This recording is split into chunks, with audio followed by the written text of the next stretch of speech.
So very welcome to the circuit, the 24 Quatre du Mans.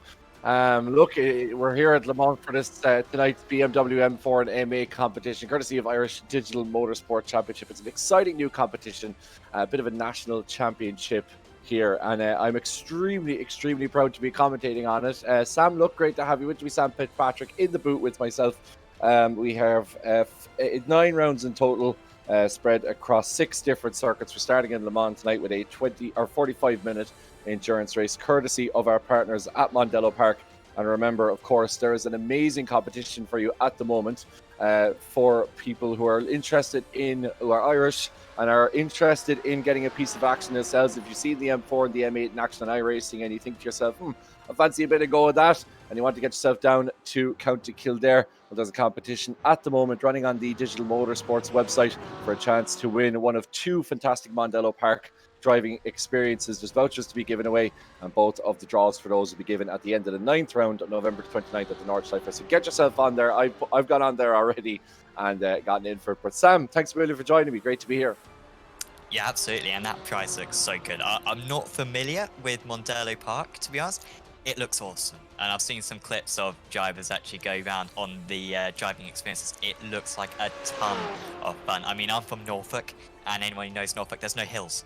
Mondello Park has got more elevation than the entirety of Norfolk, and that's not a small count. So it looks like a lot of fun. Certainly do recommend going to Digital Motorsports and getting yourself signed up for that. But of course, yeah, starts off the new season. Covered a couple of seasons of this, of course, on Apex Racing TV. I think this will be our 4th season actually on Apex Racing TV covering this championship, and we've done so many different cars. And for the first time, we're going to go for a multi-class feel. The 2 BMWs available, the GTs and the GT4s, and it should be a real difference for these drivers. They had a little bit of controversy, of course, in the single seaters last season, but I think they will really be at home in these GT cars. Yeah, in fairness to the lads, they can't exactly be on at each other for too long, considering how small the community here is. It's an amazing sort of championship. There's so many guys who are racing against each other, know each other so well, are meeting up for drinks and seeing each other even pre all of this, and hopefully, I suppose, some of those relationships carrying through as well. But as we were saying just about that experience at Mondello, like I actually gave it a present to a good friend of mine to go down and do it once at Mondello, and I have to say we were taken care of brilliantly down there. So yeah, it's just really exciting to have ourselves back at the Circuit de la Sarthe in France. Weather in Ireland wasn't great today, but a little bit better in the north of France this evening. And I suppose, look, a circuit that's on everybody's lips after last weekend. A huge congratulations to Charlie Eastwood for winning the GT class with Aston Martin. Look, what an amazing achievement, 10 years on from the last Northern Irishman to do it. And look, just a fantastic achievement for Charlie. Yeah, definitely. I mean, it's the biggest event in really all of motorsport, and so really impressed they managed to get over the line. Yeah, something that I'm sure he'll be extremely proud of. And of course, looking forward to the World Endurance Championship as well, coming up next year. Of course, we're going to have a little bit of a break, unfortunately, I believe, in the World Endurance Championship until we get back going for next season. But fantastic to get under our belts. It would have been 2020, wouldn't have been a year without getting 24 hours under our belt. But of course, yeah, these BMWs were prominent there just last week. At least the GTE models were. And they're already putting in their times in qualifying, 10-minute qualifying session, 3 laps that the drivers can set. We've already got into the 3:45 so far. The first few GT4s will soon be crossing the line as well. Yeah, no surprise to see that name at the top of the list, of course. Jordan Kelly, fastest in practice on Monday with a 3:45.2, I think, and potentially a challenger for Keith Dempsey's crown, Sam, because Keith Dempsey's been kind of, look, he's the man to beat often. Obviously represented Ireland at that international event in Germany not so long ago, but Jordan Kelly, just the young 20-year-old, potentially a pretender to his crown. Yeah, potentially. I mean, Kelly's been around in the championship a little while as well, got some good results in recent seasons, and yeah, he could be one of the challengers. I mean, Keith has driven so well in this championship. Consistent results is what he's been able to do, particularly in the TC championship they won. And of course, we had Oscar Mangan, who really ran away with the GT4 championship, and then last season it was really anyone's in the feature races and the race twos at least. We had, I think, about 5 different winners in the first 5 meters of the season. I think we had about 8 different winners over the course of the championship. And it was so tricky to see what was going to happen. A lot of collisions between championship rivals, and Keith Dempsey ended up coming out on top, although he was pushed right to the final round of the championship for that crown. But yeah, he's certainly going to be the favourite, one would imagine, for this season. Michael McGuinness currently out on circuit. He's currently top of the GT4 drivers. Just for reference, the top of the GTEs are in the 345s. Top of the GT4s are 419s, apologies. So about 35 seconds difference. When these GT4s appeared on iRacing, I thought, oh, they'll just be a little bit slower than GT3s. Anything but. They're quite a bit slower than the GT3s, and so there's going to be quite a gulf in range. That'll be something to look out for later on in the season, but around this place, because such a huge circuit shouldn't be so much of an issue. Yeah, that's the thing. Like I was just going to say, of all the places that we're racing over the course of this championship, you'd imagine the difference between our GTEs and our GT4s would be considerably tighter when we get to the Nordschleife come round 9. But around this place, it's all about top line speed and getting to there as quickly as possible. It just goes to show you the difference. But it should be really, really competitive racing right down the order. Obviously, I suppose the one good thing, or maybe bad thing if you like, the thrills and spills, but for the drivers, they'll be happy at least that Le Mans is such a big track that it gives the chance for the classes to have their own separate races. There's a bit of a gap between the two, and traffic doesn't come into it until maybe about the 15-20 minute mark, whereas on other circuits you'd be battling through traffic almost from the get-go. Yeah, definitely. So it was a good pick for the organisers to come to this. Like, it's a good circuit, and I don't think anyone's going to disagree with that. It's a great race for round 1 of the championship. I think we might be going to a little sponsor video right now, just about Mondello Park, who are, of course, helping out the championship through their fantastic support. And this little video will take you through kind of what Mondello Park is all about and what you can win with the driving experience.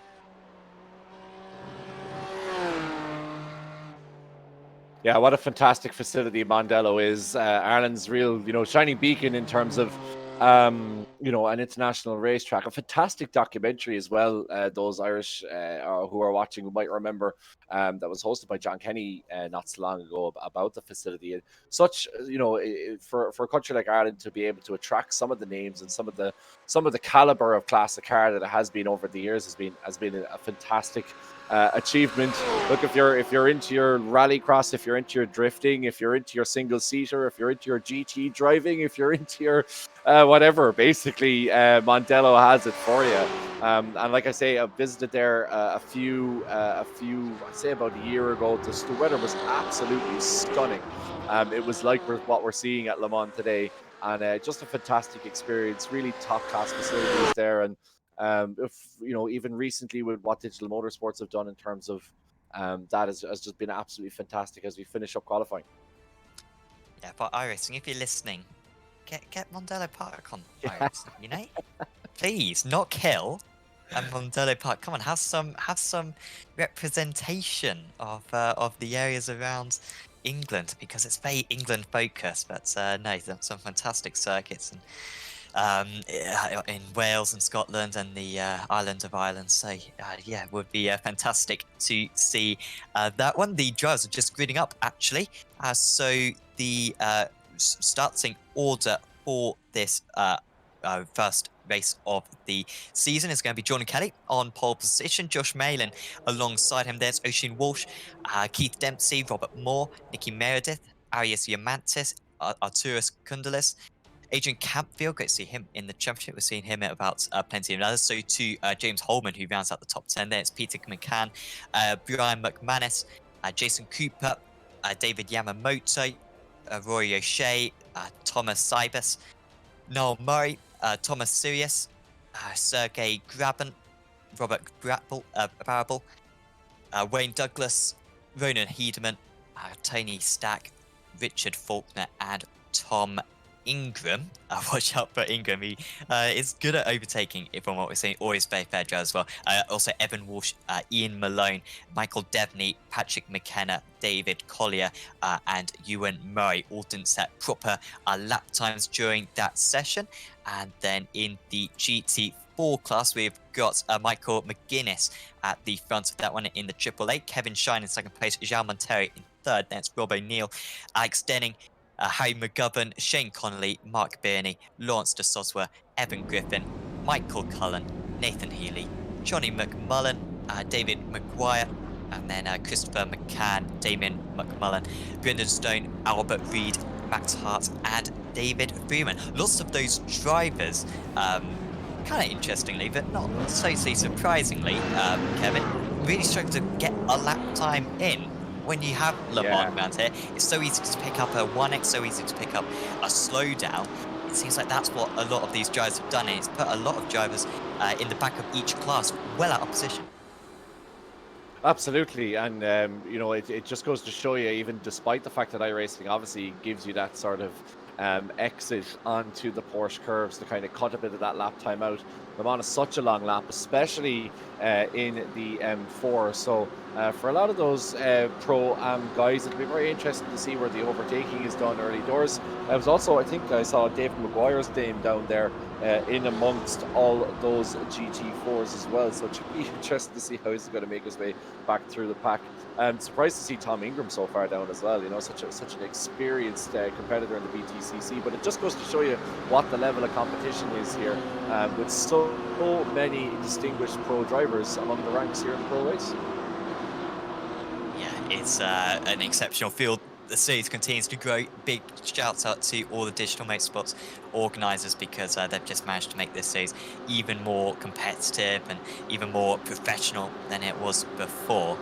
And this season is surely going to be the best yet. Of course, every other week we are going to be visiting this series. Just the one race tonight. Usually it will be the two races, but 45-minute endurance events.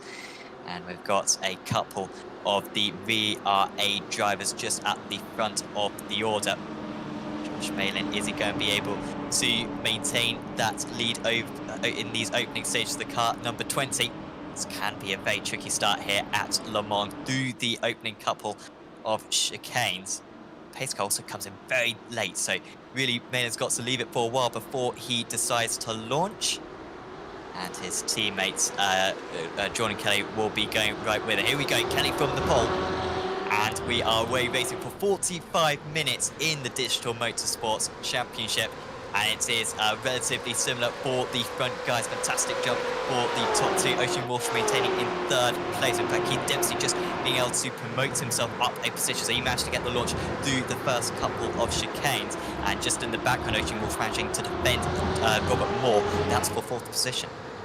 Yeah, really clean start there, which is always what we say what you want to see. I know we want to see the thrills and spills as well, but we really want to see these guys battling each other down into those kind of Mulsanne corners and on the straights. A good clean start, great again for Jordan Kelly, straight out the gap, no messing about, as we see the GT4 cars now coming down through the S's. and towards Tete Rouge. But it's just a fantastic start there for Kelly, followed closely by Josh Main, and Keith Dempsey's already made up a place into third place there already, not hanging about at all. So great start for some of those guys. And look, 45 minutes to go. It's a long way to go, but some fantastic racing is set to be ahead of us here at the circuit this afternoon.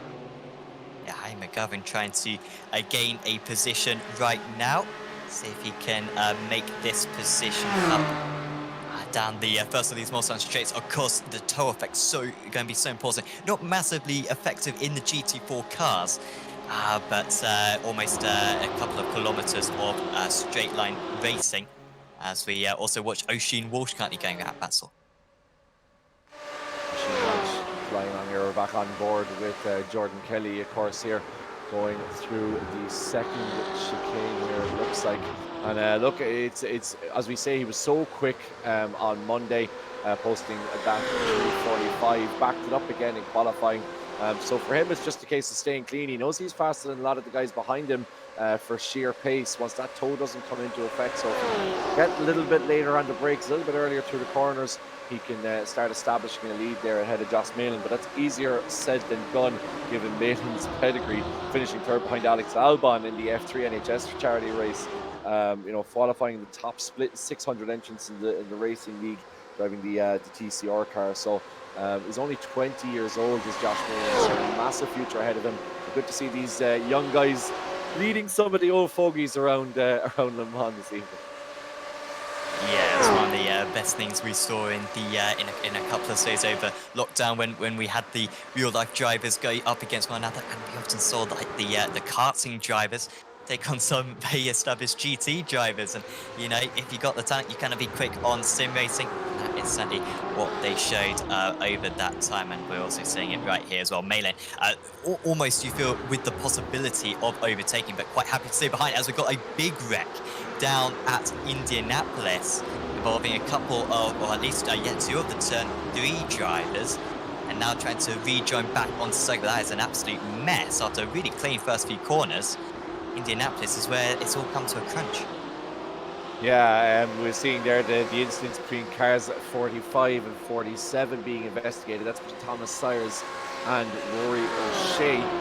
Be interested to see what happens there. But yeah, Indianapolis is one of those corners. You're flinging it in at the right hand. You're piling on the brakes as you're going down into the second part of the corner. It's so easy if there's cars side by side. We see more go off there now. That's Douglas going off at the Porsche curves, and it's just getting a little bit interesting between those. There's the packs are starting to form, and it's interesting to see how we're getting on here. Yeah, it's starting to get a little bit messy out there at the moment, with a few mistakes, also a few slowdowns being served by drivers, but these courses are so wide, and you see the absolute chaos that it's causing at the moment, with drivers slowing down, getting bunched up. And I think definitely may have lost a position. All of that side by side into the second forward chicane and round. And big contact as well with Debney taking evasive action, or trying to take evasive action. And the turn 3 car having an absolute mare of a first lap. It should be added as well. Plenty of other drivers from other teams as well. And you can see how many guys have had to come into the pit straight away. They do get a faster pair, but that is really not the start that they would have wanted. Yeah, and it doesn't really matter what level you are, Sam. Anytime you go into an iRacing race, it's so much more difficult. Even those guys that are running triple screens, it's so much more difficult with that depth perception and that kind of trying to make sure that you're racing side by side. I think in iRacing is so much more difficult because you don't have that same depth perception as you would in a car normally. So it's all about getting through those first couple of laps. If you can get through a few of those clean, you're almost guaranteed to make up places.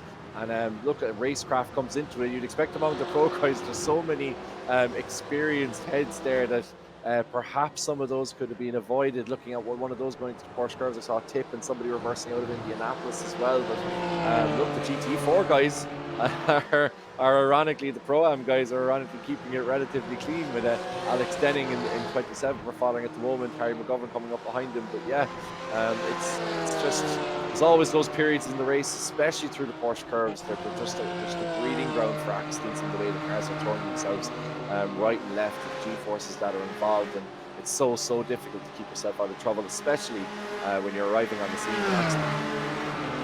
Yeah, and Denning actually just taking the lead of the GT4 class, I believe, earlier on in the lap. So getting past McGuinness. Don't believe he cut the draft, but they were ever so close across the start-finish line. So that move being made, Denning, despite qualifying pretty low down, actually, did Denning. I think he qualified in 5th place out of the GT4 drivers. Awesome pace now in the race, and he's storming up the order at the moment.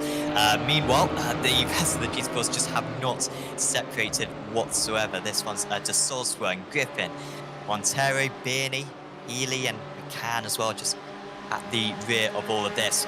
Whilst the GTEs may be a little bit faster this season, the GT4s is potentially where the action is going to be on the most part.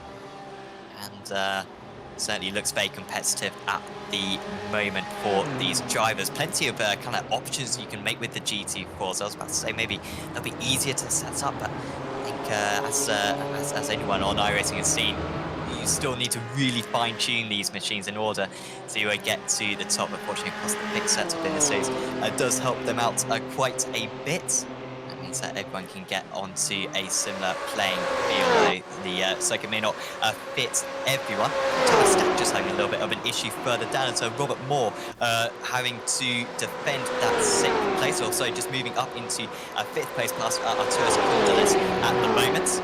And these lot have kind of lost touch with the top few drivers, but having good battle by themselves.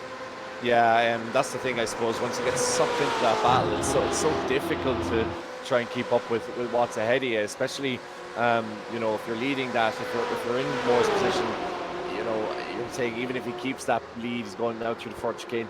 If you do keep that lead going through Tete Rouge, then you're just, that toe has such a big effect on those GTE cars. But it is, I don't think I'll ever get sick, virtual or real life, watching those M8s barrel their way through that Michelin corner.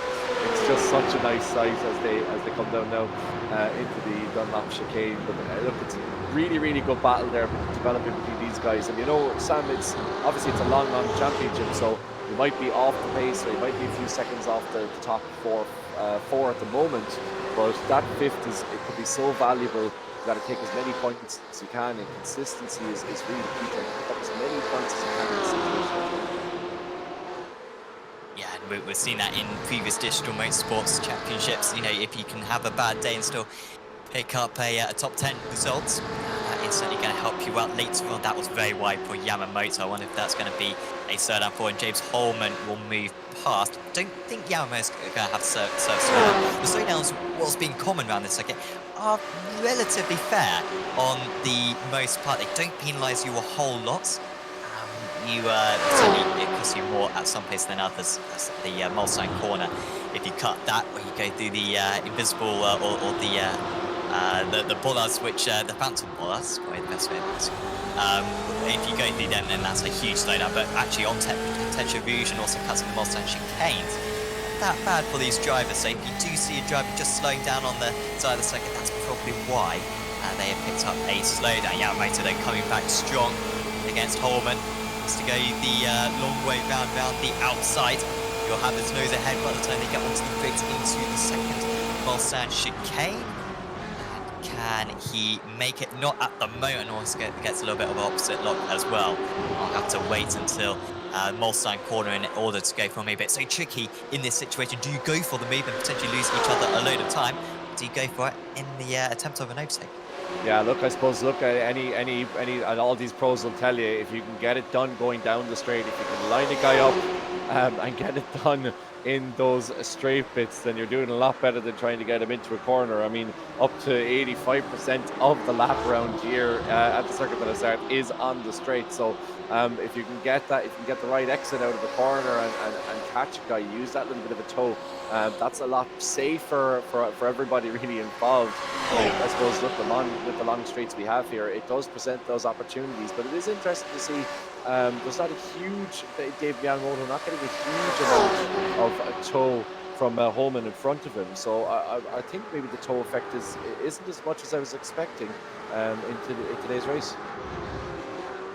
Yeah, I mean, I'm a big fan of that. I mean, I think I've seen, you know, Le Mans races in the past where, what was it? I can't remember if it was a certain circumstance, but the toe on simulators tends to be a little bit more than what it is in real life, and it's like a little bit unrealistic sometimes. I think iRacing really got that down to a T though in the last few years. I recall when the GT3s had a little bit of a buff with the draft about 3 years ago, and it really did improve the racing car. It means that an overtake is that much more tricky around something like this, where you've got a massive toe effect. It can be a lot of fun on the last lap, but the move just doesn't feel quite as worthwhile as right now for Jan Motor. And if he's going to get past Holman, he's going to have to work for it this part of the circuit, because you're going to get into the turbulent air.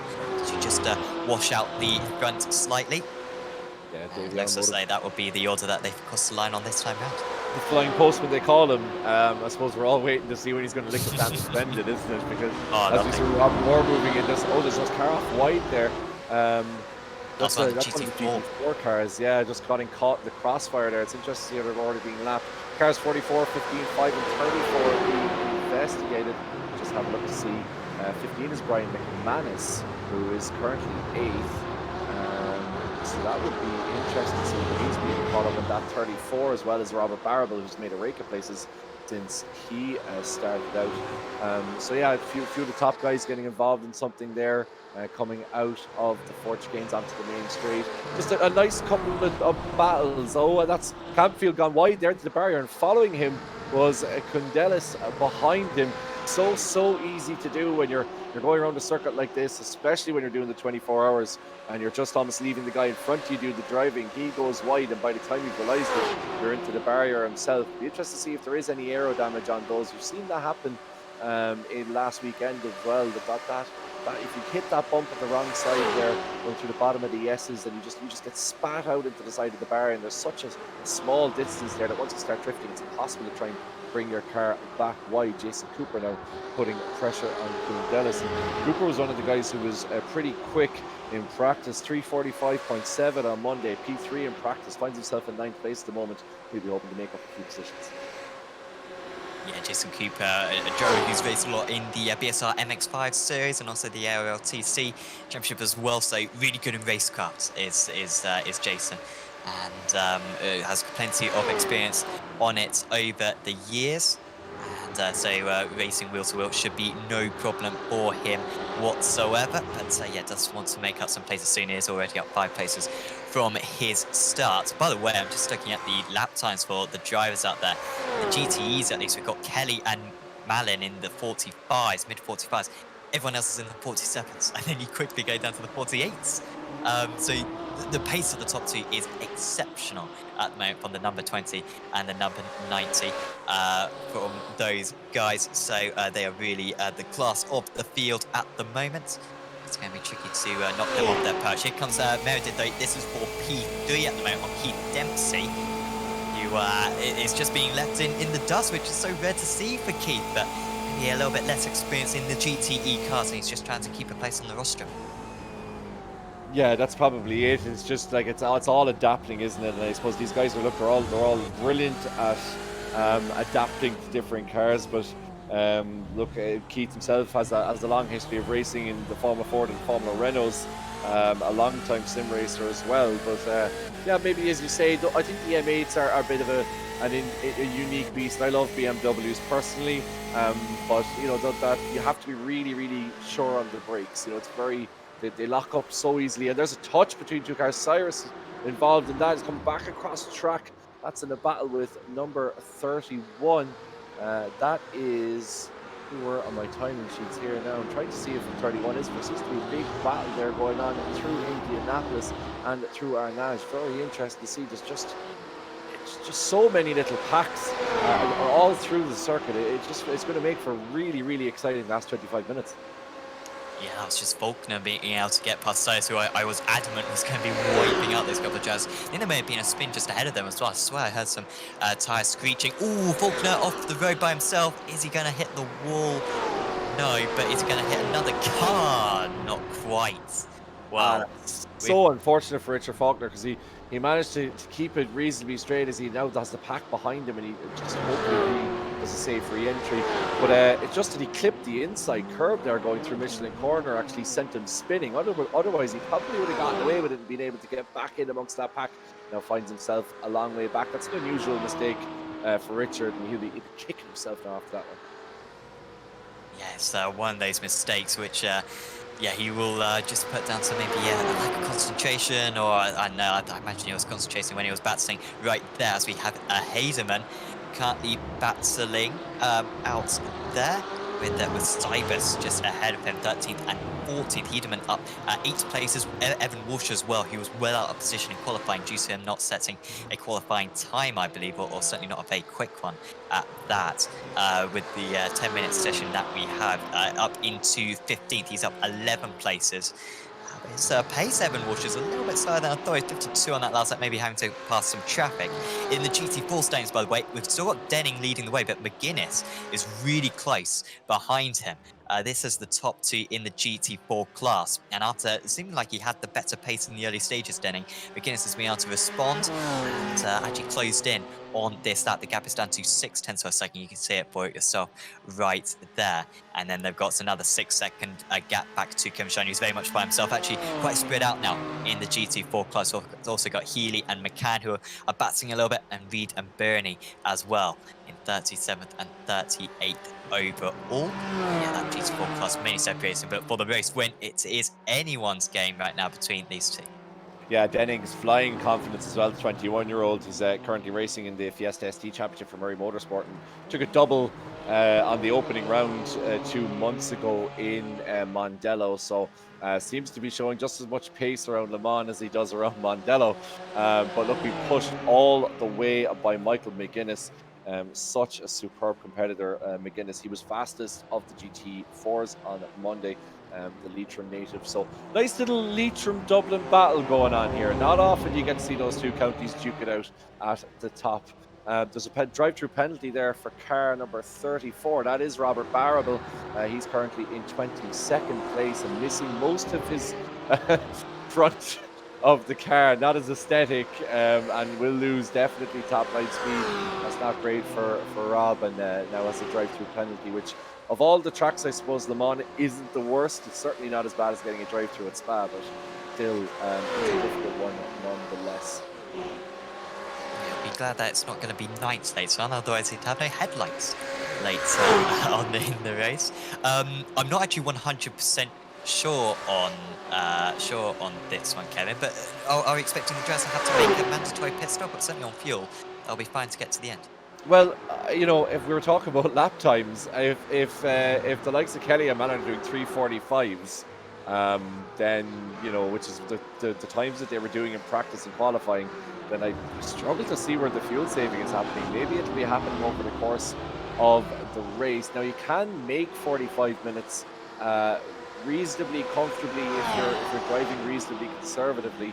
But look, when you're in those battles, that all goes out the window. So I think those guys should probably be able to make the distance, but it may require a bit more thought into their fuel strategy as we go through the race. Currently the top of the drivers who have pitted, Brian McManus, but that was for damage repairs after the first lap of the race, and that's going to be Murray in for his repairs as well. Oh, and into the back of him as well was Series, who just did not really respect the slowness of the car ahead, and it was quite inevitable that the driver ahead was going to be slowing up with the damage, and it's Series who's going to lose out more. I assume he's going to have to come into the pits, although visually, to me at least, that car doesn't look too bad. It's a shame for Thomas, who being able to get through much of the mess in the early stages was a beneficiary of it. But now he slips back down, and Richard Faulkner, who also had an issue at the Porsche curves earlier on, comes to join him. Yeah, Richard knows full well what Cyrus is going through. Just a little bit. Look, I mean, I would love to have the pace of these guys. I'm in absolutely no position to comment, but given it's my job, I'm going to. So I just think that it just, you know, when you saw the other guy going into the barrier, and I'm not forgetting now who's after. It was an Owen Murray, I think, went into the barrier. You just think you have to lay off the brake, you know, even a little bit of trail braking just to get on the inside of the corner. In fairness, Owen Murray has been racing a long time, and a really interesting battle here for the GT4s, but you just feel just a little bit, as you say, a little bit more patience. You could almost see it happening before it happened, and then Richard Faulkner having to pile on the brakes to avoid an accident. For Series, it's just, for the Thomas Series, you know, it's such a difficult position as well. You're turned around backwards. It's a blind corner. It's such a horrible place to find yourself marooned. Did a pretty good job of rejoining safely, but he really shouldn't have let himself get in that position in the first place. There's a move now going on the right-hand side of Rob O'Neill. That is a beautiful car Rob O'Neill is driving this evening. Yeah, some superb liveries, as always, but yeah, I'm a big fan of that one. Unfortunately, I'm running this on a laptop. I mean, I'm having to run this on the lowest graphics settings possible, so I can't really appreciate it. But if it looks to the viewers as it ought to look to me, no, that looks good. Yep, fleet ID on the side of that one. No, that is a nice design. I have no idea how all these painters managed to come up with these designs to such a high quality and also keep them original as well. He needs it to get him a couple extra brake horsepower though at the moment because he's sat behind the Porsche, apologies, the BMW GT4 just in front of him. Yeah, And Rob, we'll try to make that move soon. Rob is a big into IET himself. I was telling you, Sam, before the race. I know we should really be impartial here as commentators, but Rob and myself actually have a bit of a history going back. We used to play in the same football team about 10 years ago, so we're both in the same part of Cork. And Rob's a good friend of mine going back a number of years, so it's a real privilege to commentate on him. He was the man who kind of first got me interested in iRacing, so there you go. It's funny how life can come around with you. Yeah, absolutely. A good decision was that one. An expensive decision, I think. Is that one. Yes. Not regretted, definitely. It's a good battle there between the GT4s, and I quite like this format that we have for this championship. That we have the Pro-Am guys in the GT4s, and then we have the pro guys in the in the M4s, and the pro guys in the M8s, the M8 GTEs, because you really do get to see. It's not a case of it's nice to see kind of the lower class guys in the lower powered machines and toning their racecraft, and then seeing the pro guys really showing us what M8s can do, as opposed to kind of stuffing everybody into the one classic car. And as we say that, those experiences, as we were saying, if you're looking at those cars and you're thinking to yourself, God, I'd love to have a bash off that looks good. We can't take it to Le Mans, but we'll take it to the next best thing, which is Mondello in County Kildare. And you'd go to the Digital Motorsports website and log in there and complete that survey, and you'll get entered into a competition for the chance to drive one of these beasts around Mondello Park. As Sam was saying, fantastic circuit, full of elevation, and a really good facility, and a great place to go if you're if you want to bring a few friends, or if you have a family, or if you're thinking, I'd love to get a gift for somebody, I don't know, they're telling me they don't want anything, there's a pandemic, I can't get them flights. You think a voucher for Mondello, an experience, it goes a long way. And sometimes the laughs and pictures, sometimes you end up spending most of the time laughing at them trying to get these things around the circuit. It's well worth the money, as we see another Stewart's investigating cars 27 and car number 82. That's in the GT4 class, I think. Yeah, João Monteiro, and 27 is Mark Birney. He's actually in the pits now, is Birney. So I imagine he's had to tow back to the pits. He is now he's a lap and a half down on the race leaders in that class. So clearly quite a fatal incident, that one. And he goes to the decently long list of retirees, along with Niall Murray, Tom Ingram, very big names, and also Devney, Maguire, McMullen, McKenna, Walsh, and also Max Hart, who never took a start. Am I right in saying that David Freeman is missing his bonnet?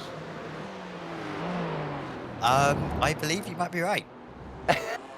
That is, that's an interesting way of trying to gain some sort of, we know we talk about extreme weight shedding on these cars. I'm not entirely sure if that was intentional from David Freeman. And I was going to say, because we were looking at some of the M8s earlier on, and I saw David in the background, and I had a quick look at his number. Is that David Freeman without his bonnet? It seems to be driving around, so he must have gotten the orange circle, the orange dot. He must still be going as, that's David Yamamoto going off there. That looks like it's at Arnage, am I right in saying? No, it's... Yes, no, it's I'm wrong, actually. It's at Mulsanne Corner. So big shame for Yamamoto. He was just outside the top 10 previously, or maybe a bit earlier on in the race, but yeah, still in that 11th place at the moment. Also, McCann just having a little bit of a knock further up, just highlighting on our timing screen, but no time lost at all for him.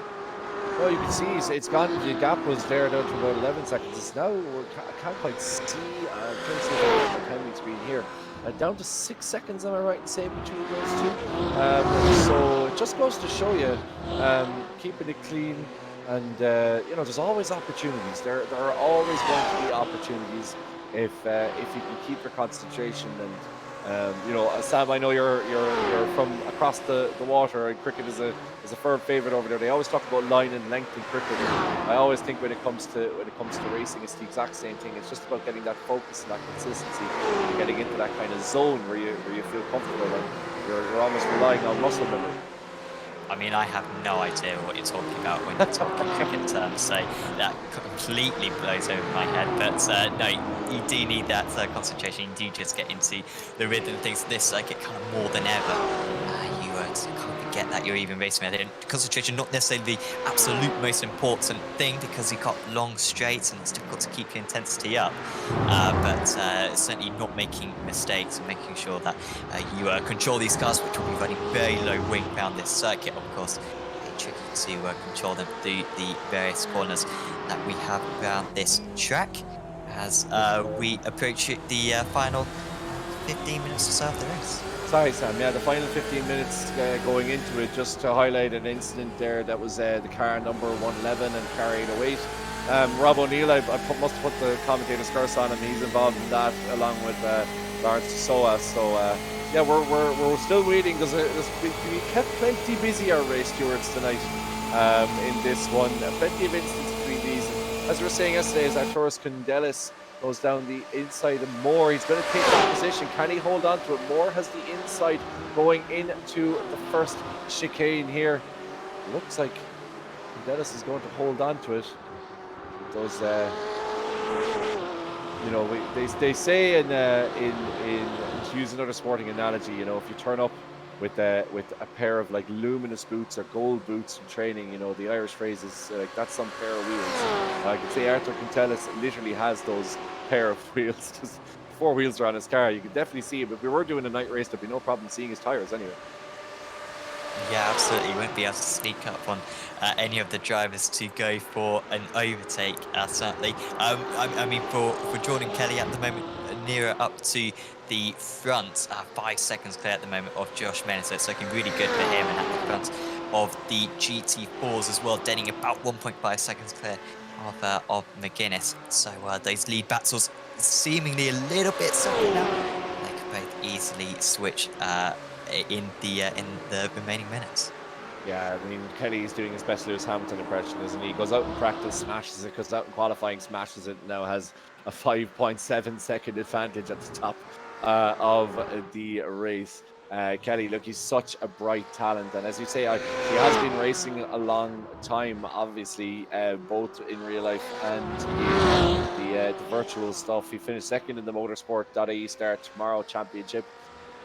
No second place it looks like for today, but still, as we say, not just over, should I say, 15 minutes left in this one. So still time for Josh Mayland to keep pressure on. He was P4 on Monday with 3:45.8, so wasn't hugely off Kelly's time. But as I say, for Kelly, it's just a matter of, I think he's just really in that zone now. He seems to really enjoy this track. Has barely put a foot wrong since we've gotten here in France, and it's absolutely flying along the 20-year-old. Tony Stack in a big battle. This is also with Hedeman as well. Stack actually just ahead of Hedeman at the moment. Owen Murray as well, just a bit further up. 12 places gained for Murray so far. Alongside down the straight, is Hedeman going to be able to make the speed? Yes, he does. So now 2 places is Hedeman. Actually started pretty much alongside Tony Stack on the grid. But straight away pulls a little bit of a gap. Ooh, as Murray now has the spin. So I don't know if that was a curse or not. But I did say he gained 12 places, so that's going to be a few of them lost straight away right there. Also, Kundelis just holding on to 5th place at the moment. Also, Campfield and Cooper having an epic battle for 7th and 8th. And actually, Cooper just getting ahead of Campfield just now. These two have raced each other in other series in the past. They don't know how to race one another. I believe they've raced each other as well in digital motorsports.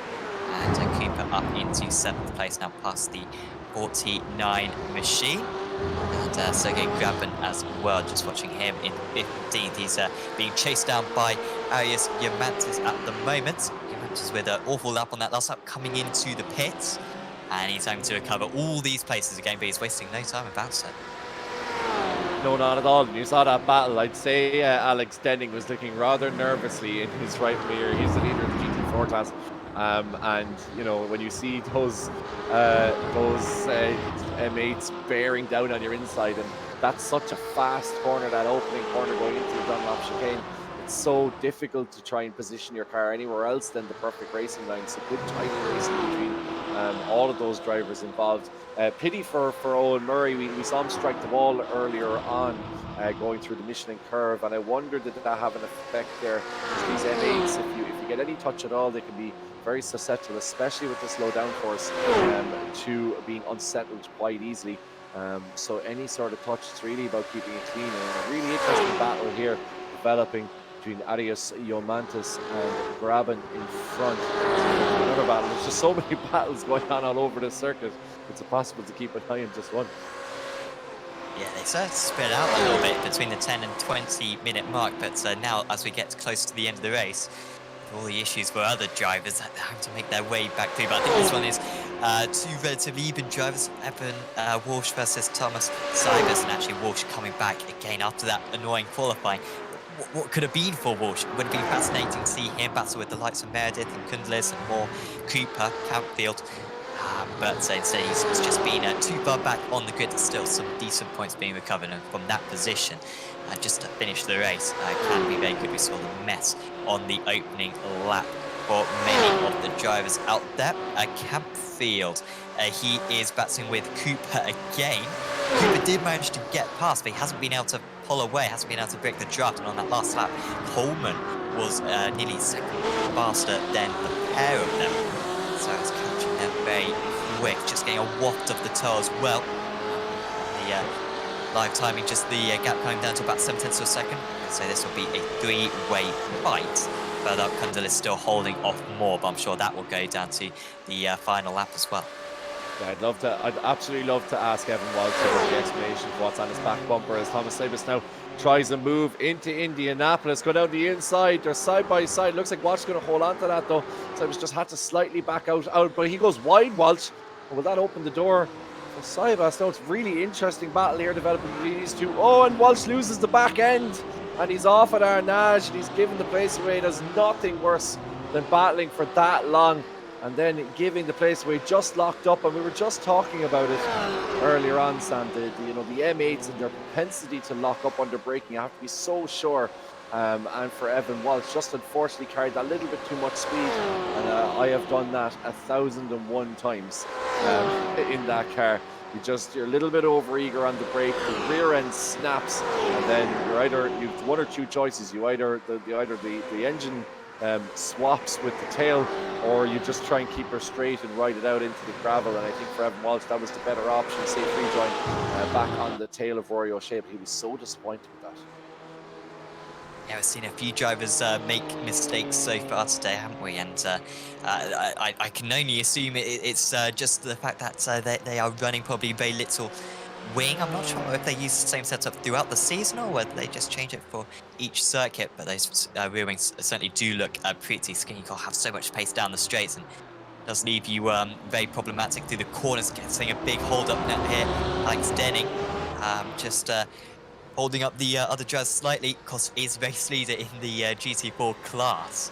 And so he's no slouch, and you can just see that little bit of a gap he's got. The next GT4 behind him is the second place driver in that class. And so he's just doing enough at the moment to keep that gap. Michael McGuinness, who did start on pole position for the GT4s, hasn't quite been able to pass him at the moment. Of course, this race, so important for these drivers, is worth double points, I believe, at least in the championship. That's what I would assume, because the rest of the season we're going to have a couple of races per night, as per the normal digital motorsports rules. And so there are plenty of points available for these drivers as McGuinness almost makes a bit of contact, and that's going to be off the second. That might be a slowdown as well. Yeah, that could be so important. And we talk, yeah, it is a slowdown. You can see him putting on the brakes, trying to get back on the speed again. It's just so difficult. Like I was talking about, we were talking about Alex Denning holding up some of those M8s earlier. You can be sure Alex did not care one jot about the M8s that were behind him, because you know, it's all about, you got to race your own race. If you spend your too long looking in the mirrors, then you know, you end up kind of preempting something, and you get off your line and you get out of you lose concentration. And that looks like what happened there with McGuinness, that he just saw the DMA come around in his mirror and gave him a bit too much space, lost his own line, then ran wide and kept rouge. It's so easy to do, and as we know, if you can't get back on those curbs, you're seeing a slowdown. I suppose the only thing is, this far into the race, his delta will be pretty settled, so anytime he would have lost, he shouldn't be losing any more down the straight. That's an interesting move going down the inside. That was number 8, Chris McCann, trying that one. Not a brilliant one though. There you go for car 808. I think that's Rob O'Neill there. He's a fantastic looking car, but not a fantastic looking graphic for him, the Corkonian. Former College Corinthians, decent soccer player in fairness to Rob, but he'll have an extra 5 seconds added to his time at the end of the race. There he is now going down the Nelson straight. Yes, I think the drivers get PM'd anything like that, so he will know that he'll have that penalty to serve at the end of the race, and so we'll need to get a move on it at the moment in order to build a gap right behind him. Is Rob O'Neill, who's got Lawrence de Soswa just behind, long-time runner in the championship as well. Plenty of new drivers, of course, for Digital Motorsports this season. And, yeah, after many different seasons, of course, changed the cars each season as well. We have raced in the GT4s before, just a few months back, I believe. I think it was probably April, May, maybe June time that we were racing in the GT4 cars, and then of course we switched to the Indy Pro 2000 as Alex Reed has 8 off, and that will be easy for Damien McMullen to quickly gain that place. He was 2 seconds faster anyway, but first time for the GTEs, at least when we've been broadcasting on Apex Racing TV. And yeah, the drivers keep on coming back. Yeah, Alex getting that all kinds of wrong. Nice to see a little message to the frontline staff there on his bumper. You can see in the tricolour.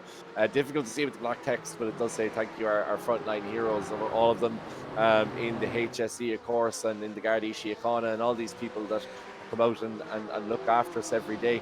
But yeah, just got that all kinds of wrong. I'm wondering, was he almost, it looks like he was distracted by something else. Was he fiddling with the black box? Was he trying to change fuel settings? I'm not sure. He just completely missed his braking point, and lost a place there. He'll be a bit annoyed about that as we follow Harry McGovern. He's 4th position at the moment, but plenty of opposition. He has Evan Griffin behind him, who was P8 on Monday with a 420. And behind him again then is McCann. So a nice little battle developing here, as we're saying, more and more battles as an M8 comes up behind him now, and this is not what you want to see in the mirror if you're Evan Griffin. You're desperately trying to gain a place in front of you, but you have this M8 swarming all over you as he goes around. He's going to make a move around the outside. I can't see who that is. It's Robert Barrable actually around the behind Griffin. He's going to go for it around the outside. That's it, and he goes. That's a clean pass there from Robert Barrable, in fairness to him. But that did suit Griffin, as a matter of fact, and he's after making that pass. So it just goes to show you traffic. McGovern gets out of the way of Barrable, slightly compromises his exit, and now that battle continuing. And a touch there between Griffin and McGovern. Looks like Griffin came off the worst there, so really interesting. It just goes to show you how quickly things can ebb and flow here on this circuit with traffic. Yeah, and we were saying at the start that it won't be too much of an issue, and yet the fact that we haven't seen a lot of it, we will see it potentially more later on in the season. As this race has progressed since the half-an-hour mark, we have seen plenty of changes due to that traffic. McCann McCann ahead of Giffen, now the 8 ahead of the 36. And that will be, yeah, McCann trying to hold on to that one to the end of the race. David Freeman just having a bit of an off. He's quite a bit further behind these guys, but just near the back of the order. Ooh, that might not be getting to the pits. He still seems to be putting his foot down. He's struggling for straight line speed. Has David not had no bonnet for most of the race? I mean, fair play to him. It's you know, it's one way of cooling down your engine. I presume you would have pitted at some stage, because that must be fairly major damage going down the straights. As he tries to get out of the way of a couple of faster classes there going down into Indianapolis. Ooh, that's an interesting move down the inside from Walsh. Oh, we just see there now, car number 45. That was an incident that happened way back in lap 1. 45, that is Thomas Saris. We were watching 5 seconds added for him. Just trying to see where he is in the timing. He has Robert Barable ahead of him by 4.5 seconds. He is, however, I think, last in class. So the extra 5 seconds shouldn't make a massive difference to him. Yeah, everyone else in that class has been multiple laps down, so 5 seconds won't be too much of an issue. I wonder if that was something to do with the Indianapolis incident. Of course, that would have taken a while to go through, for the stewards did seem quite convoluted. Meanwhile, James Holman holding off Jason Cooper and Adrian Campfield. So I believe this is Cooper and Campfield catching up to Holman, or apologies, Holman passing the pair of them in the last few laps. And actually on that lap, Holman managed to get ahead of Cooper, so up into 7th place. But that was with the draft, and now he's not got the draft. Just needs to stay within about 7/10 of a second. Probably even probably more than that. Probably 8/10 of a second, and you will pretty much be on the tail of the driver ahead by the time you get onto the brakes into the first Mulsanne chicane.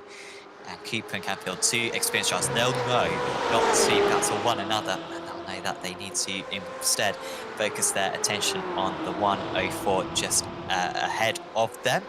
It's at 6/10 of a second, so certainly Cooper will have an opportunity down one of these Mulsanne straights to get back at his rival, but Campfield is wasting no time and going straight up the inside. Question is now, who's going to get the draft?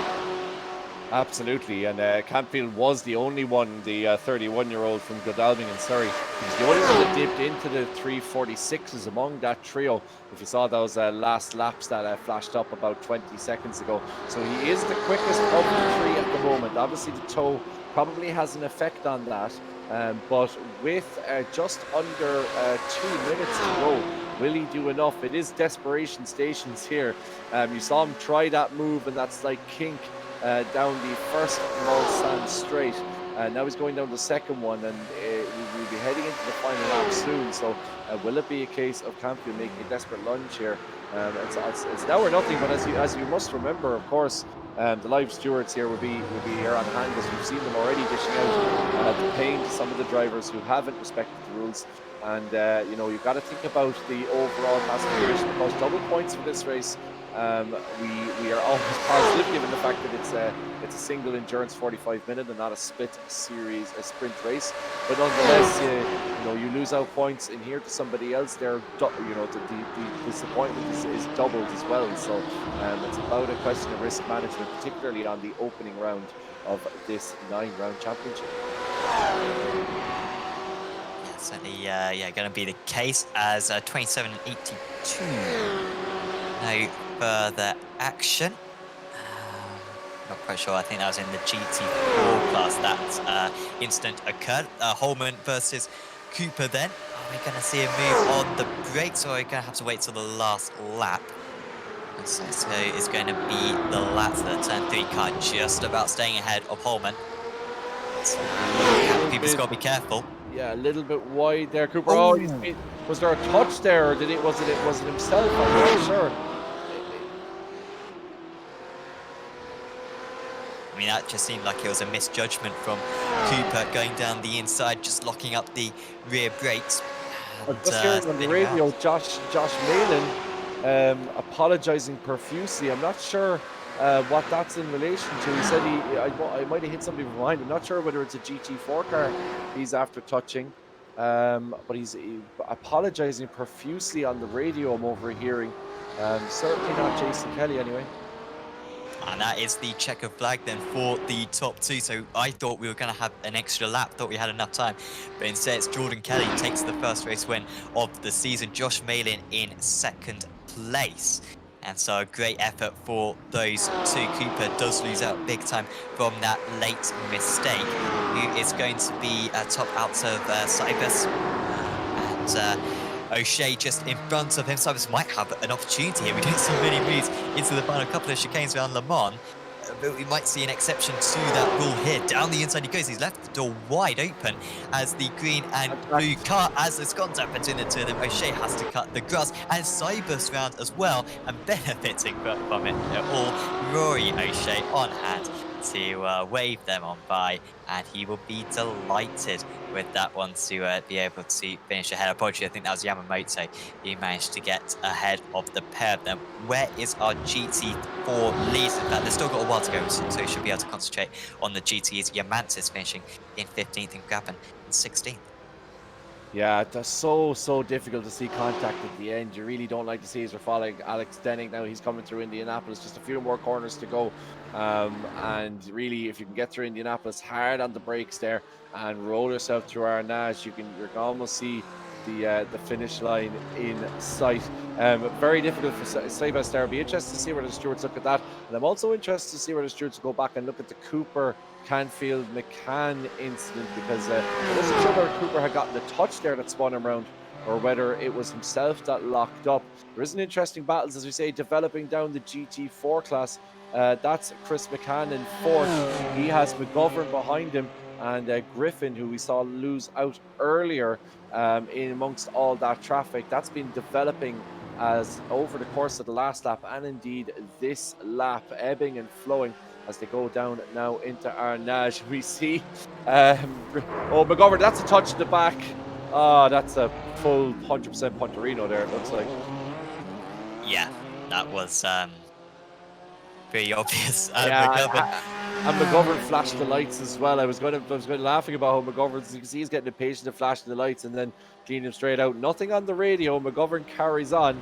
I don't think McCann will be particularly happy about that. And another one for the stewards to look at. So definitely in the GT4 provisional standings, but there's no doubt about this man. Alex Denning has been absolutely superb today. He's in flying form, Denning, in real life, and in flying form virtually as well. Whether it's a Ford Fiesta or indeed a BMW M4, Alex Denning will drive it to victory.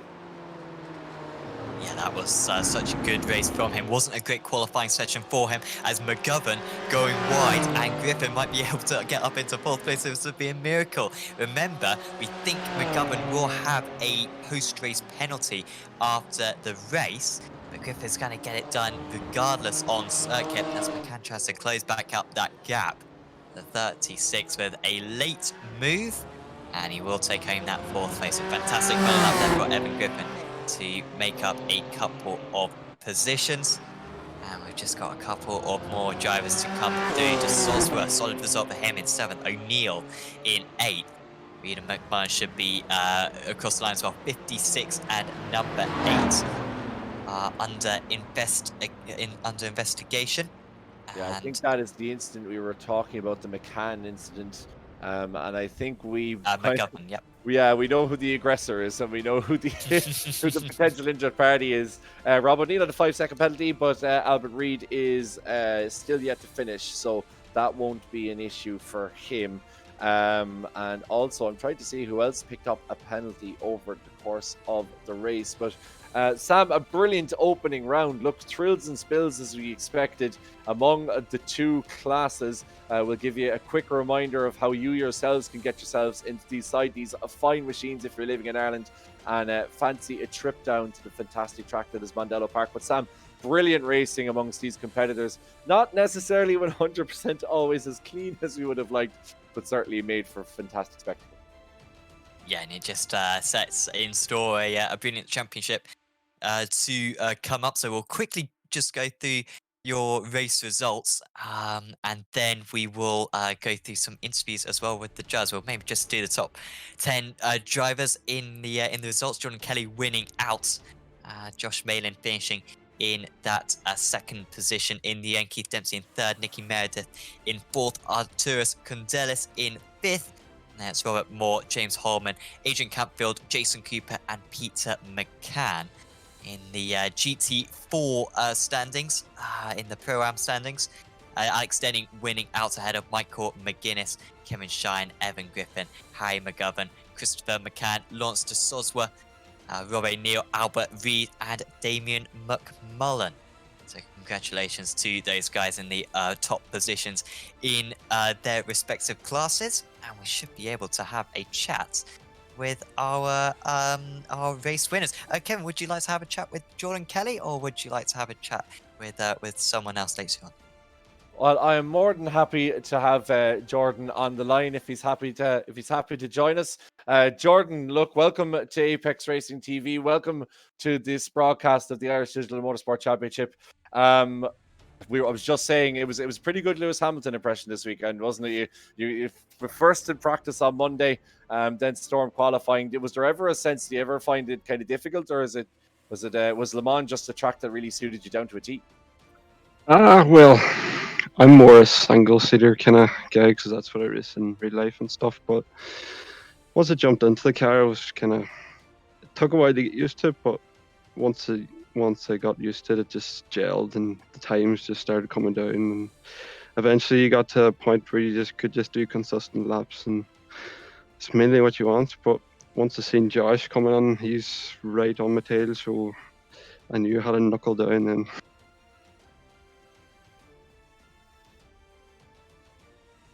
Yeah. Are you there, Jordan? Yeah. Sorry, yeah, I just missed the end of what you said there. But yeah, look, as you say, the switch over from the single seater into the GT stuff. Were you surprised, kind of, when you looked at the timing sheet on the Monday to see that you were kind of battling with guys who are more used to GT stuff, or was it a reasonably kind of smooth transition for you moving into a slightly different car? It took a while, but it's just getting used to the different braking. You can brake harder in the single seaters and stuff, and if you switch about them, it's hard to get used to them. But once you keep driving away at them and getting the practice in, it gets easy enough. And so, are your ambitions slightly changed after this first race? Are we thinking more now of titles as opposed to just getting yourself involved?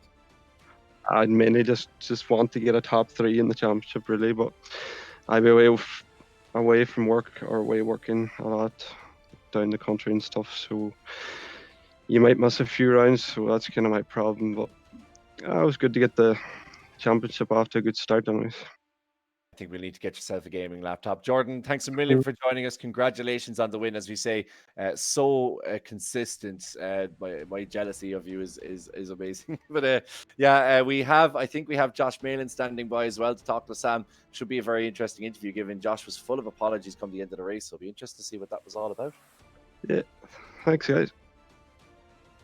Yeah, Jordan Kelly, your race winner, but pushing him all the way was Josh Malin in second place in the GTE class. Congratulations, Josh. Talk us through that little apologies you had on the final lap. Yeah, so I first off like to apologise to Michael for the contact, because I just thought he was bearing left and instead he jinked right at the very last minute, so I sort of had nowhere to go. But it is what it is, and from what I've heard, he sounds okay with it. So yeah, it could have been a lot worse. Yeah, definitely.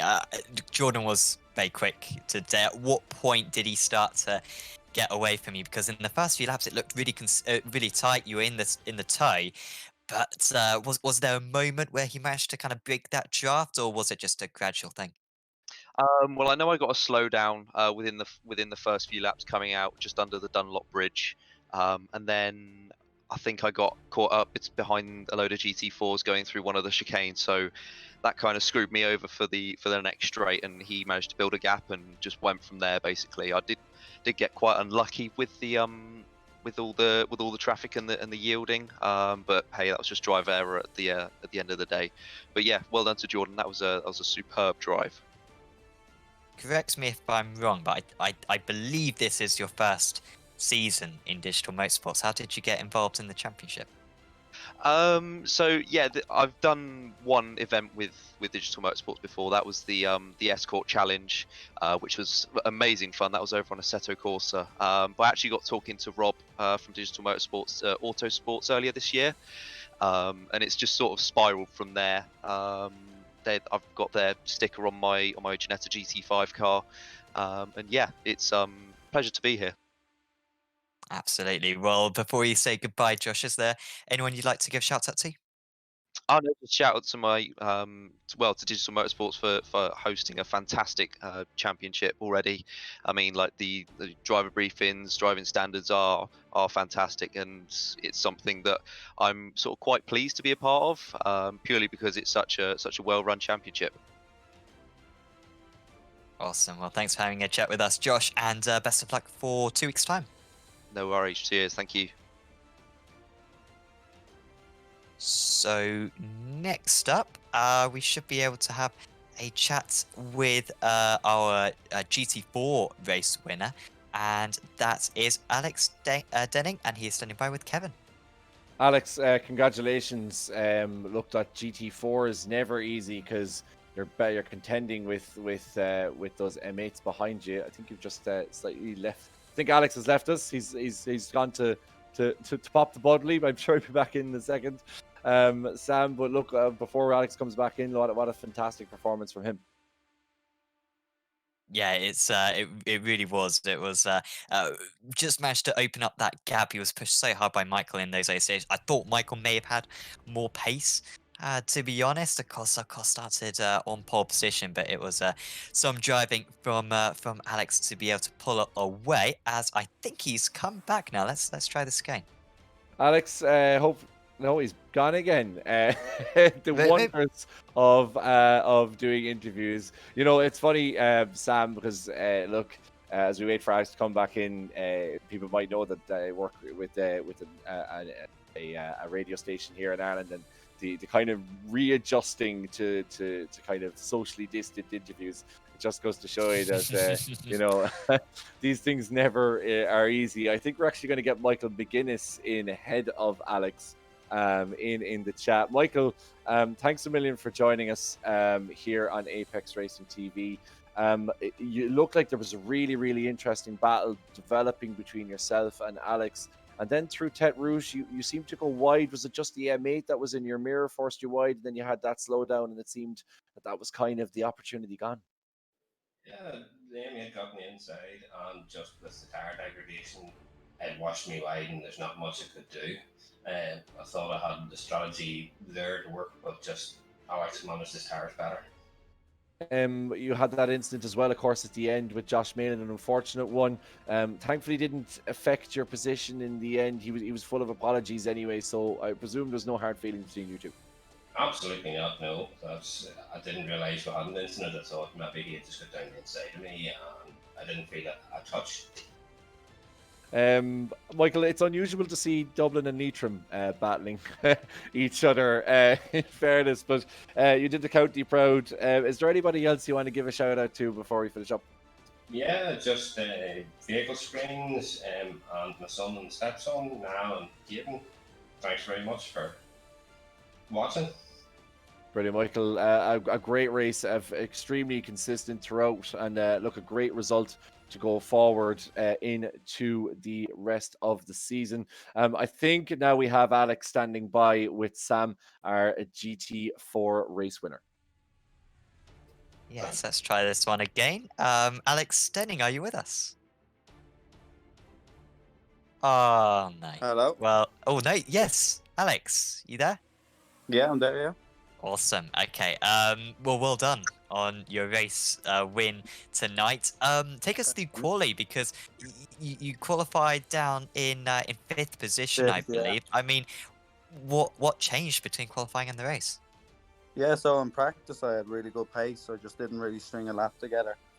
And then in qualifying, my only objective was just to get a lap in, because it's such a long lap. It's over 4 minutes long. You know, there's so many chances to get an off track. So I just said I'll set a banker, and yeah, it worked well. I said better off being fifth than nowhere, trying to get a quicker time. So I knew it was going to be a long race, so I said I knew I'd have no problem coming through from fifth. Absolutely, and you wasted no time making your way through. I think by the No. end of the first lap, you were second place. I mean, Yeah. how did that happen? So I was fifth, and I was just I was ready to go as soon as the lights went out, and through the chicane I made up 3 spots, and I started chasing after Michael. And once I was in a second with him, I could get his toe, and he made a couple of mistakes toward the end of the second lap, and I just got past him, maintained the second lead from them, it was hard to pull away because he was in my toe. And yeah, I think he just made a couple of mistakes, and I led it from there. And what were your aims for the rest of the season? I mean, surely you got to be thinking about the championship already. Yeah, well, today I was just planning on getting hopefully a top 3 or 4, and just being consistent the whole way through the championship. Obviously, I'm delighted to take the win. So for future rounds, I'm just going to plan to be consistent, constantly finishing up in the top 5. Absolutely. Well, best of luck for that one. Alex, is there Thanks, anyone you'd like to guys. give a quick shout out to? Yeah, for my brother for sitting there for the whole 45 minutes. It was a long race. I never knew you'd get so sweaty sitting in a chair. But yeah, big shout out to my brother and all the guys in Digital Motorsports for organising a great event. To Mondello Park and Motorsport Ireland too as well for sponsoring it. Awesome. Yeah, well done on the race win, Alex, and hopefully you can back it up next time out. Thanks a million, guys. See you next week. Alex Denning, there, your GT4 race winner. And Kevin, I think we should be able to have a quick chat as well with series organizer, Niall Meyer. Hi guys. What can I say? That's their best race, I think, yet. A huge thank you to Apex, to Lee, Samuel I, Kevin, and Sam. But what can I say?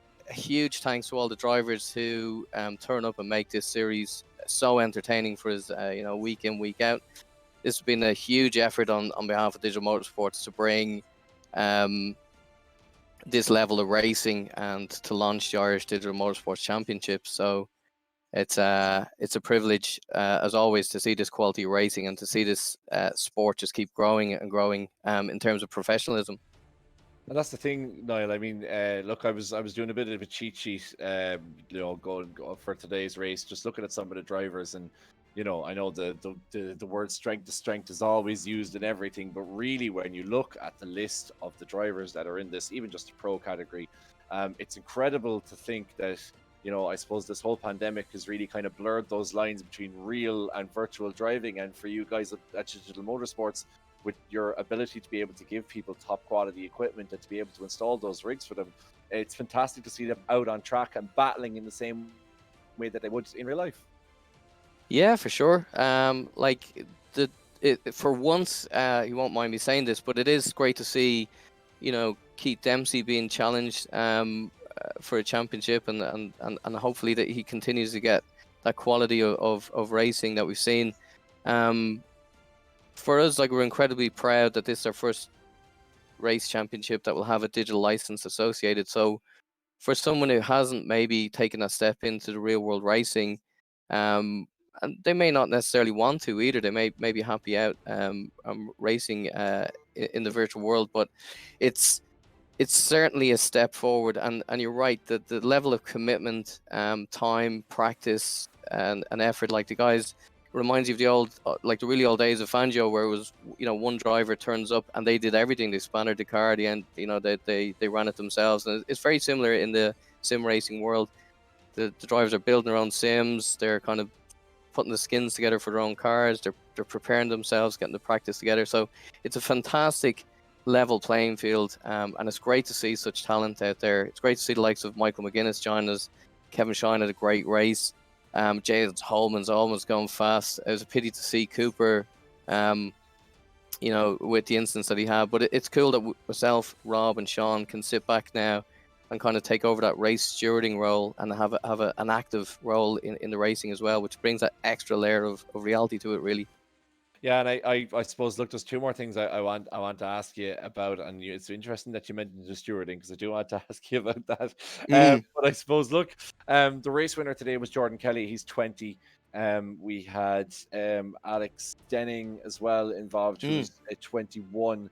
There's so many really young guys that are coming up through Irish motorsport and are really using the sims and the rigs as a complement to their driving.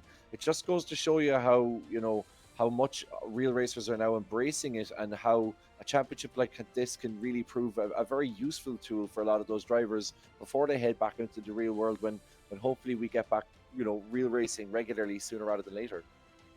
Yeah, for sure. Like I got a text, very humbling text late last night from Charlie Eastwood. Is just on the back of winning the actual real event.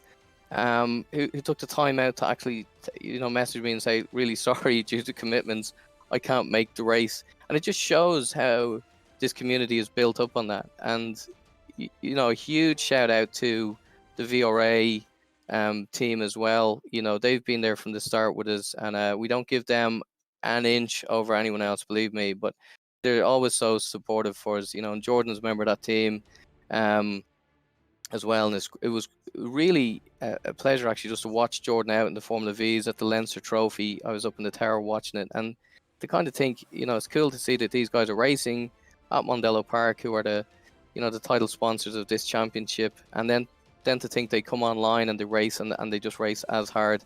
A huge thanks to our sponsors of Mondello Park for helping us put this level of racing together, and of course for Motorsport Ireland as well, Kevin, for having the foresight, and to actually come on this journey with us and to bring this into, a more official, and we just try and make it as close as possible to a real event. While the cars and the tracks are virtual, the racing is very much real, isn't it? Absolutely, and it's fantastic to see Mondello getting on board with that. Mm. It's so proactive in terms of, well before this ever began, the kind of facilities that they have. And a reminder to people as well, you can get on the Digital Motorsports website and get in for one of those Mondello M4 M8 driving. Enter as many times as you like. I can. What a prize! Yeah, I what a can prize. tell you, I couldn't quite curb Niall's ear to give us a go yet, but I'm definitely going in for one of them come Christmas. Now I suppose finally, look, before we wrap up, about the stewarding, like you're it's a position that you're probably well used to, even though I know that it's kind of nice for you to kind of take that opportunity now. You had plenty on your hands today, especially that incident at the end involving McCann. In fairness, do you think, is it just a case of the guys getting used to the cars? Because it looked to be some fairly feisty racing going on. The great thing about this is I was out actually racing with Chris and Michael McGuinness, all these guys during the week. So that's from a stewarding point of view, it's great. You get out, you get a feel for a car. We can't remove the fact that there's a lot of software at play as well, and netcodes can often be a factor in it. But having Rob King and Sean McGinley and myself, we're pinging each other here in the background. We've got all the technology set up. It's very easy for us because we can quickly go back and review from all different angles and make a decision. And it just brings an extra layer to the actual event itself. But it's new. I don't know if there's too many other people out there doing this at the moment, but certainly it does add an extra layer to it, doesn't it, Kevin? Absolutely, and look, I think as we're all extremely proud in our little country to be trying to lead the way, and definitely with this championship, I imagine there's a lot of other people around the place looking at it. Such fantastic, as I was saying to Sam earlier, just the community that's there, and the fact that everyone can kind of keep in touch through all this and race and keep going, and hopefully sooner rather than later we'll all be back at Mondello and kind of doing it for real and going wheel to wheel Hopefully, up there. yeah. There's a week's time. Yeah, thanks a million for joining us. Thanks a million for all you guys and all your work for putting this series together. Is there anybody else you want to give a shout out before we leave it go? Actually, just yourself, Kevin. I think it's your first race with us. We miss Jack so bad at times. He's brings so much energy, enthusiasm. We had Kieran as well. Sam always brings great knowledge and background to the race. But I think for your first maiden commentary role with us, what a way to launch the idea MC and to have yourself. So a huge thanks to all the drivers, as we say in the community. If they turn up and put in the work and effort, myself, Rob, and Sean, we'll put in the same effort on our side. But no, a tip of the hat to you, sir. Great job, Kevin, and we look forward to hearing more from you soon. Yeah, really, I have to say, an absolute honour to be able to commentate on a national championship, Niall. Thanks a million for joining us. Thanks a million for all your work. And look, it's been a fantastic race. Sam, I think you'll agree. It's what a brilliant start to this championship. And as we say, look, 9 rounds, €1,000 cash prize fund is there. There's a competition out there for people to win driving experiences. There's the best drivers across Ireland and need some of those in the UK as well. So what's not to love? Exactly. Great way to finish the stream. Okay. Sam, any final thoughts? Yeah, it's just looking forward to the next few rounds. I mean, we've got 2 months of this. It's going to be fantastic when we finally finish up at the Nordschleife, and what rounds that's going to be to finish it all off at. So no, cannot wait for a couple of weeks' time, and yeah, certainly do enter that digital motorsports competition because I mean I'll be into it. I'd have to probably get a plane over, frankly, or drive a very long way, but it sounds worth it to have a go around Mondello Park. Yeah, absolutely. Fine for me. I'm only an hour and a half up the M9. No bother. Easy out. Yeah, like it's just been such a fantastic experience to broadcast. Thanks to Sam as well for his help. Definitely taking the lead is much more difficult trying to describe things as they go along. Thanks as well to Sam Uli for his brilliant work on the broadcasting side of things. Look, this has been the first round of the BMW M4 MA competition from Irish Digital Motorsport Championship in association, of course, with Mondello Park and indeed Motorsport Ireland. Remember, digitalmotorsport.com, you can get your entry in there for those M4 and M8 experiences. I'm sure they tied over beyond the pandemic if you're not in Ireland, and if you are in Ireland, then you've absolutely no excuse not to click and get involved. Sam, I think it would be remiss of me, it would be very presumptuous of me as the newcomer to finish this stream off. So I'll let you finish off with the outro, but just a massive thanks to myself. And I have to say, I'm already absolutely buzzing for rounds 2 and 3 at Road Atlanta on Wednesday, October 7th. Yeah, absolutely. Do tune in for that one in a couple of weeks' time on Apex Racing TV and on the iRacing Esports Network. Of course, do subscribe to both channels for more content. So many videos going out, so many live streams going out at all times of the day, whether you're in America or Europe or Australia. And also, if you wouldn't mind, please do check out our social media at Apex Racing TV on Twitter, Instagram, Facebook, and yeah, all of that stuff. And yeah, if you enjoyed this video, please do leave a like on it. But for now, from me, Sam Fitzpatrick, from Kevin Galvin, and from Sam Kumo, we are going to say goodbye, and we'll see you in 2 weeks' time for round 2 and 3 at Road Atlanta. See you then. It's long.